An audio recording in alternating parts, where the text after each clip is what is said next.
नमस्ते बाबू लोग, कैसे हैं आप लोग को स्वागत है आपका अपना यूट्यूब चैनल दिलदार मैथ क्लास पे। प्यारे बच्चों, क्लास 10th का 25 सितंबर को आप लोगों को विज्ञान का जो है एग्जाम होने वाला है बाबू। उसका ऑब्जेक्टिव सब्जेक्टिव 100% करने जा रहे हैं, वही सब जो कि एग्जाम में लड़ने की पूरी संभावना है। बच्चों याद रखना, साइंस का विषय कोड आप लोग को 112 रहने जा रहे हैं। क्लास 10th का हाफ ईयरली एग्जामिनेशन सितंबर, 10वीं का अर्धवार्षिक परीक्षा का साइंस का विज्ञान का इस वीडियो हम लोग जो है ऑब्जेक्टिव सब्जेक्टिव क्वेश्चंस करेंगे। जी हाँ दोस्तों, तो सबसे पहले करने से पहले आप लोग फटाफट जो है वीडियो को एक बार लाइक कर लीजिए, वीडियो को एक बार शेयर कर दीजिए।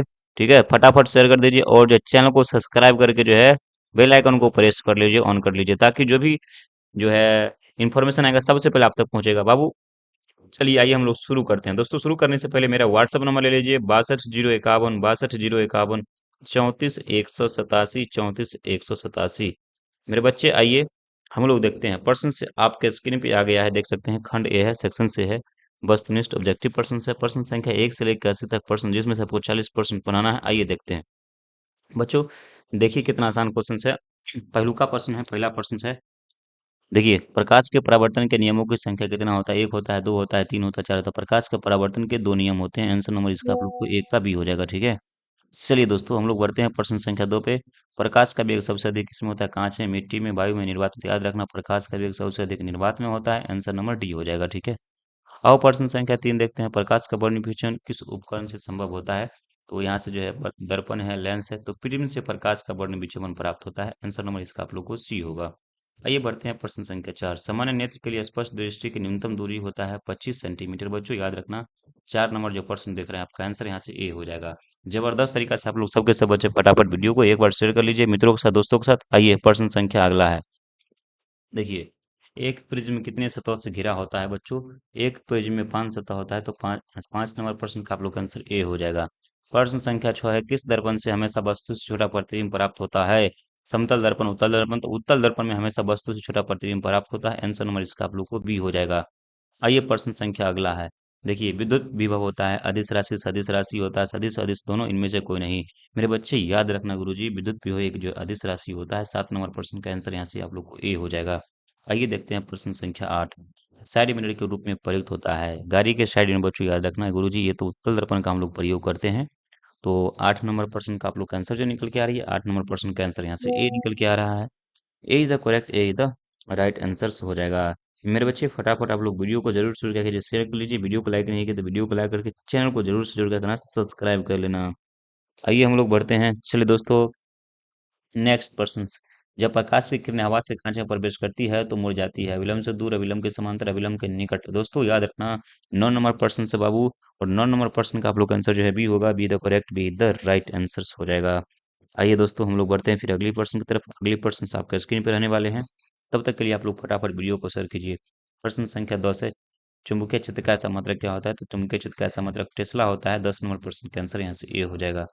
मेरे बच्चों अगला 11 नंबर प्रश्न देखेंगे हम लोग। सबके सब बच्चे फटाफट फटाफट देखिए, वीडियो को शेयर कीजिए। आइए, समांतर क्रम जो है में जुड़े दो प्रतिरोधक जिनके R1 R2 है, समतुल्य प्रतिरोध क्या होगा?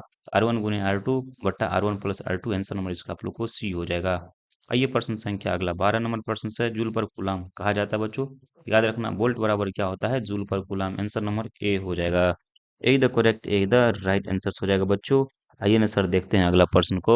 अगला प्रश्न से आपका स्क्रीन पे 13 नंबर है। दूर दृष्टि वाला दोस्त देख सकता है साफ साफ, दूर की वस्तुओं को साफ साफ देख सकता है चेला। याद रखना आंसर नंबर इसका आप लोग को बी होगा। B is the correct, B is the right answer होगा। बी इज द एकदम जो है सही आंसर हो जाएगा। आइए मेरे भाई लोग, मेरे बच्चे लोग, हम लोग बढ़ेंगे फिर अगली प्रश्न की तरफ। हम लोग देखेंगे अगली प्रश्न से आपके स्क्रीन पे है। हमारे घरों में जो विद्युत आपूर्ति की जाती है वह होती है 220 वोल्ट का प्रत्यावर्ती धारा चेला। यहाँ से 14 नंबर प्रश्न से आंसर यहाँ से सी होगा। 15 नंबर, लघु पतन के समय विद्युत धारा का मान क्या होता है बुआ? लघु पतन के समय विद्युत धारा का मान अत्यधिक हो जाता है कि कम हो जाता है? आप लोग को फटाफट बतलाना है। मेरे बच्चों याद रखना गुरुजी, लघु पतन के समय धारा का मान अत्यधिक हो जाता है। आंसर नंबर सी हो जाएगा।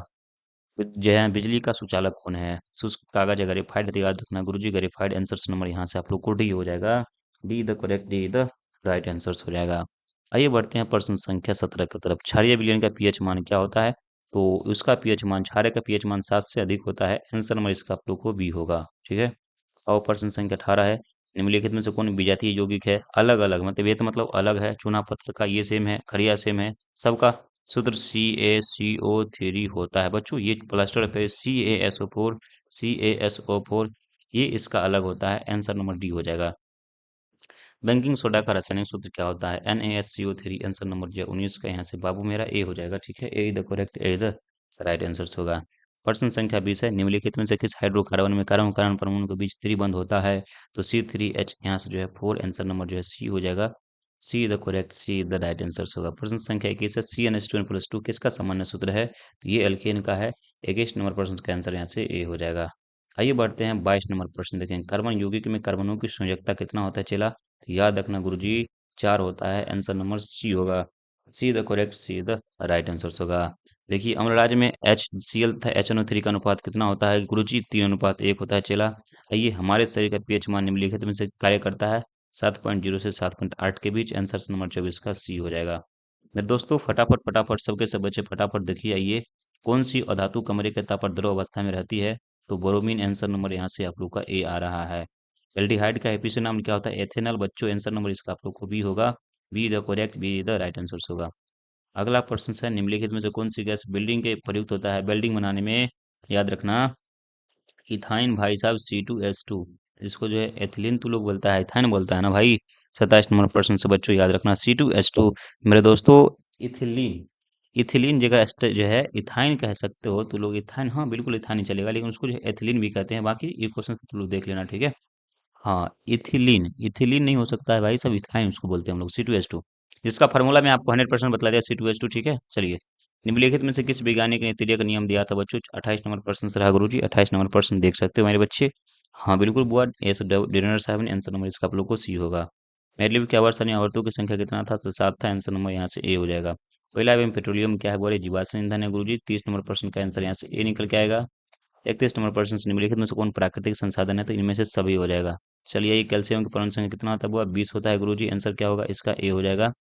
अगला, स्वपोषी पोषण की लाभ सकता है क्लोरोफिल, कार्बन डाइऑक्साइड, यहाँ से जो है कार्बन डाइऑक्साइड, सूर्य का प्रकाश, इनमें से सभी। आंसर क्या होगा इसका? डी हो जाएगा, ठीक है। आइए अगला प्रश्न, निम्नलिखित में से कौन एक अपघटक है? बच्चों याद रखना, प्रश्न संख्या 34 रहा और 34 नंबर प्रश्न का आप लोग का आंसर जो है बैक्टीरिया। आंसर नंबर बी हो जाएगा।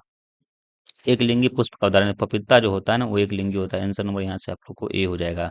मेडल ने अपने प्रयोग में किस पौधे का चयन किया था? तो मटर के पौधे। आंसर नंबर 36 का जो है सी हो जाएगा। जीव किस प्रकार का अपनी जो है जनसंख्या में वृद्धि करती है? प्रजनन से, जनन से। तो याद रखना, जब जनन करेगा, रिप्रोडक्शन करेगा, तभी जाके जो है वृद्धि होगा। आंसर नंबर बी होगा। नर युग्मक तथा मादा युग्मक के शरीर में क्या कहते हैं बोले? निषेचन कहते हैं, फर्टिलाइजेशन कहते हैं मेरे बच्चों। याद रखना गुरुजी, आंसर नंबर यहाँ से जो है डी हो जाएगा। आइए बढ़ते हैं, अगला प्रश्न देखेंगे हम लोग। स्त्री केसर का आधारीय भाग क्या होता है? तो अंडाशय होता है, ओवरी जिसको हम लोग बोलते हैं, ठीक है। आइए, कौन सा रक्त समूह जो है रक्त ले सकता है? AB समूह। आंसर नंबर देखिए यहाँ से, जो मेंडल का प्रथम नियम किससे संबंधित है? प्रश्न संख्या 41 रहा है मेरे दोस्तों। और 41 नंबर प्रश्न का उत्तर मेरे चेला हम देखने जा रहे हैं। ये पृथ्वीकरण का नियम। आंसर नंबर इसका आप लोग को बी हो जाएगा। निम्नलिखित में से जो है पुनर्भेदन का उदाहरण है? प्रश्न संख्या 42, इसका आप लोग को हाइड्रा। मेरे बच्चों आपको 40 प्रश्न बनाना था, मैं आप लोग को एक्स्ट्रा प्रश्न बतला दिया है। तो आप लोग वीडियो को जरूर से शेयर कर लीजिएगा, चैनल को जरूर सब्सक्राइब कर लीजिएगा। पूरी आने की संभावना है, आप लोग देख लीजिएगा, ठीक है। जय हिंद, जय भारत, भारत माता की जय।